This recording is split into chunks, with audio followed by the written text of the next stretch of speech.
What is going on, everybody? My name is Benzie, and today I would like to discuss whether or not the original Fujifilm X-T30 is still worth it in 2022.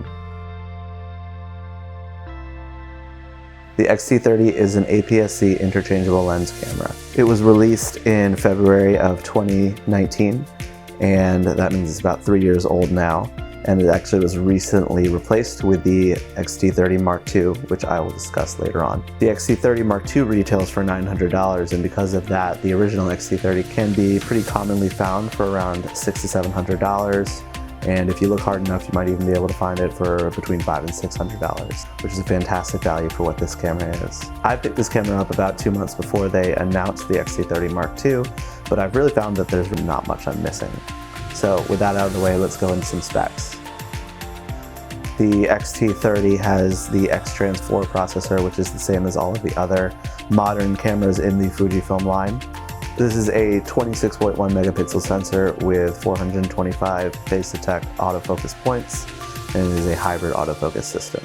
It is capable of 20 frames per second burst shooting in continuous electronic shutter mode, and it has a sport mode where there's a 1.25x crop on top of the already 1.5x crop from APS-C, and it reduces the megapixels to 16.6. However, in that mode you can get up to 30 frames per second burst with no blackout on the screen. Physically, this camera is very nice. It is reminiscent of old film SLRs, which is really Fuji's whole vibe. They create cameras that give you the feel of an old rangefinder or SLR from the film days, ever since the original X100 was released in 2011. The body is almost entirely constructed of metal. On the front, there is a command dial and a focus mode switch that allows you to switch from manual to continuous to single autofocus very quickly. On top, there are 3 dials. One is for changing the mode.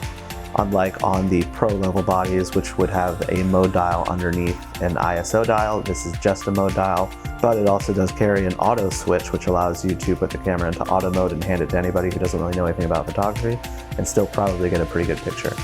The other dials are an exposure compensation dial and the shutter speed dial. On top, you will also find a function button, which is not the best place and is pretty small, but you can assign it to whatever you need it to do. On the back, you will find another command dial and the AEL, AFL lock buttons, your review and trash buttons, and the joystick. The joystick replaced the D-pad on this generation of Fuji bodies, and you can use it to navigate through menus as well as to help select your focus point. The LCD is a tilting 3-inch touchscreen, and the EVF is a 2.36 million dot OLED display. I don't really have any issues with the physical handling of this body, save for the placement of the tripod mount. It is very close to the battery and SD card compartment, which is on the bottom of the camera. And speaking of that, it is only a single SD card slot that is UHS 1 compatible. There were some issues previously with the placement of the Q button on the back, which I forgot to mention. It was placed on a little thumb grip location, which is not ideal and would cause a lot of people to accidentally enter the Q menu when they didn't mean to. However, that was fixed with firmware. The only other thing that I might change about this body is that the eye cup is pretty small, and I've seen some hot shoe mountable large eye cups that I might invest in at some point, but right now I have a thumb grip that is similar to a thumbs up that is attached into my hot shoe. For photo, I really can't say that there's anything that I find that I'm missing from this camera. The photos are nice and sharp. It has all of the modern film simulations save for the 2 that I will mention later on when I talk more about the X-T30 Mk II. However, I don't really use film simulations that often. I'm generally shooting RAW. And as I mentioned, that auto switch is very helpful to have as well. The real reason I picked this camera up, however, is for video, or rather its video potential. When I bought this camera, I was using the old Fuji X-E1 from 2012 and a Leica Deluxe 109. Both of those cameras produce wonderful images, but neither of them could really do video very well. So for video, I would always use my iPhone 12 Pro Max, which is a great photo and video camera in its own right. However, I wanted something more. So I did a lot of research, and I had already had a couple of other Fuji bodies before, so I was leaning towards Fuji naturally. And luckily the X-T30 happened to be not only in my budget, but also had all of the features that I was looking for and even more potentially. What I mean by that is this. Without anything attached, the Fujifilm X-T30 is capable of shooting 24 or 30 frames per second, DCI or UHD 4K. It can also shoot 8-bit 420 f-log, however, I really don't suggest using that. It is not great to grade. Instead, the one film simulation I do use is the Eterna film simulation, which I put on top of all of my videos because it's a pretty flat profile with a good amount of dynamic range and is a great base for color grading. One problem with this camera is that it does have a hard stop of 10 minutes in 4K. However, there is a way around that. So I said that this camera has a lot of potential. When you plug in an external recorder like the Atomos Ninja V, you can get 10-bit 422 f-log out of this tiny body. And I mean tiny. I can easily throw this thing in my bag with my iPad mini and have a complete mobile content creation workflow. In 1080p, this camera can also shoot 60 frames per second, or in high-speed video mode, you can get up to 120 frames per second for some nice B-roll.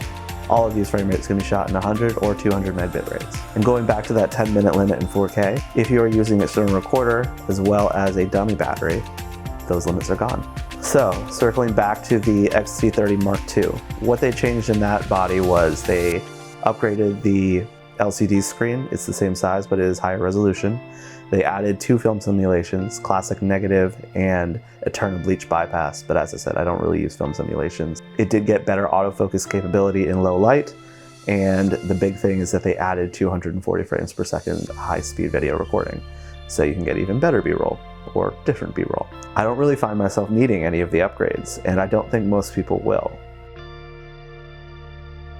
So the answer to the question of is this camera worth it in 2022? The answer is absolutely yes. Is it perfect? No. So with that in mind, I'm going to make some suggestions for other Fuji bodies in other price ranges. If you have a little bit more money to spend, the XS10 is fantastic, has all the features of the X-T30, plus you get IBIS. What you do lose is a little bit of that nostalgic styling to the body, but it is a more accessible entry point for people who are used to classic DSLRs. If you have even more money to spend, the Fuji X-T4 is one of the best APS-C cameras that is on the market today.